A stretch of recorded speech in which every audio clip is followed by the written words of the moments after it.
Hello nurses, welcome back to our channel. Friends, వీడియోలోకి వెళ్ళే ముందు తప్పకుండా ఒక లైక్ అయితే ఇవ్వండి. సో దాని ద్వారా ఏంటంటే అనేక మందికి మన ఛానల్ రీచ్ అవుతుంది. అలాగే మన ఛానల్ ద్వారా చాలామంది హెల్ప్ అయితే పొందుకుంటారు. సో టుడేస్ వీడియోలో మనం నర్సింగ్ ఫీల్డ్స్లో వాడుతున్న కొత్త టెక్నాలజీస్ మరియు లేటెస్ట్ హెల్త్ ట్రెండ్స్ గురించి మాట్లాడుకుందాం. ఇది చాలా ఇంట్రెస్టింగ్ టాపిక్. సో ఎండింగ్ వరకు చూడండి, మిస్ అవ్వకుండా. తప్పకుండా మీకు చాలా ఉపయోగపడుతుంది. ఇవి ఫ్యూచర్ నర్సెస్కి చాలా ఇంపార్టెంట్. మీరు చదువుతున్న సబ్జెక్ట్స్ ప్రాక్టికల్గా ఎలా ఉపయోగపడతాయో కూడా తెలుసుకుందాం. మెయిన్ కంటెంట్లోకి వెళ్ళిపోదాం. ఫస్ట్ టెక్నాలజీ గురించి తెలుసుకుందాం.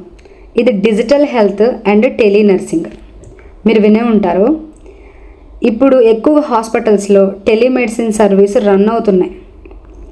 Nurses phone calls, video consultations ద్వారా పేషెంట్స్ని మానిటరింగ్ చేస్తున్నారు. ఫర్ ఎగ్జాంపుల్, విలేజ్లో ఉన్న పేషెంట్కి సిటీలో ఉన్న డాక్టర్ కన్సల్టేషన్ ఇవ్వడానికి నర్సెస్ హెల్ప్ చేస్తారు. సెకండ్ వన్, ఈహెచ్ఆర్ అంటే electronic health records. So old paper case sheets బదులు ఇప్పుడు ఎలక్ట్రానిక్ హెల్త్ రికార్డ్స్ వాడుతున్నారు. నర్స్ ఇమ్మీడియట్గా పేషెంట్ ఇన్ఫర్మేషన్ యాక్సెస్ చేయగలరు. ఇది ట్రీట్మెంట్ ఫాస్ట్ అండ్ యాక్యురేట్ అవ్వడానికి హెల్ప్ చేస్తుంది. సో అందుకే మీరు తప్పకుండా కంప్యూటర్ నాలెడ్జ్ అనేది చాలా మస్ట్గా మీకు ఉండాలి. Third one, artificial intelligence AI in nursing. AI ఆధారంగా డిసీజ్ ప్రిడిక్షన్ టూల్స్ వస్తున్నాయి. ఎగ్జాంపుల్, ఐసీయూలో పేషెంట్ వైటల్స్ కంటిన్యూస్గా మానిటరింగ్ చేసి డేంజర్ సిగ్నల్స్ని ప్రిడిక్ట్ చేస్తాయి. నర్స్కి డెసిషన్ మేకింగ్ ఈజీ అవుతుంది. Fourth one, robotics in nursing. కొన్ని హాస్పిటల్స్లో రోబోటిక్ అసిస్టెంట్స్ వాడుతున్నారు.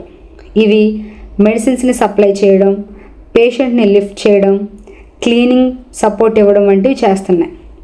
ఇది నర్సెస్కి ఫిజికల్ స్ట్రెయిన్ని తగ్గిస్తుంది.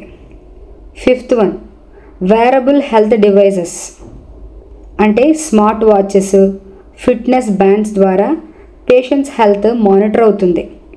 Example, blood pressure, heart rate, oxygen levels డైరెక్ట్గా నర్స్కి పంపబడతాయి. ఇది ఎస్పెషల్లీ ఎల్డర్లీ అండ్ క్రానిక్ పేషెంట్స్కి యూస్ఫుల్ అవుతుంది. సిక్స్త్ వన్, విఆర్ అంటే virtual reality and simulation training. Nursing స్టూడెంట్స్కి ఇప్పుడు సిమ్యులేషన్ ల్యాబ్స్ ఉన్నాయి కాలేజెస్లో. ఈ విఆర్ హెడ్సెట్స్ ద్వారా ICU care, emergency care practice చేయొచ్చు. ఇది రియల్ పేషెంట్లో మిస్టేక్స్ని తగ్గిస్తుంది. ఈ విఆర్ హెడ్సెట్స్ ద్వారా పేషెంట్కి ట్రీట్మెంట్ ఇస్తున్నప్పుడు, అంటే సిమ్యులేషన్ ల్యాబ్లో డమ్మీ మీద ట్రీట్మెంట్ ఇస్తున్నప్పుడు అది ఒక రియల్ పేషెంట్ని మనం టచ్ చేస్తున్న ఫీలింగ్ వస్తుంది అనమాట. సో సిమ్యులేషన్ ల్యాబ్ చాలా బాగుంటుంది. ఆ అవకాశం వచ్చినప్పుడు మీరు అస్సలు మిస్ అవ్వకుండా నేర్చుకోండి. రైట్? సో ఫ్రెండ్స్, నర్సింగ్ ఫీల్డ్లో digital health, artificial intelligence, robotics, wearables, simulation labs వంటివి చాలా ఫాస్ట్గా డెవలప్ అవుతున్నాయి. నర్సెస్ కూడా ఈ టెక్నాలజీస్ నేర్చుకుంటే కెరియర్ గ్రోత్ చాలా బ్రైట్ అవుతుంది. మీరు ఏ టెక్నాలజీ గురించి ఎక్కువగా తెలుసుకోవాలని అనుకుంటున్నారో కామెంట్లో చెప్పండి. But don't forget to like, share and subscribe. Okay, thank you.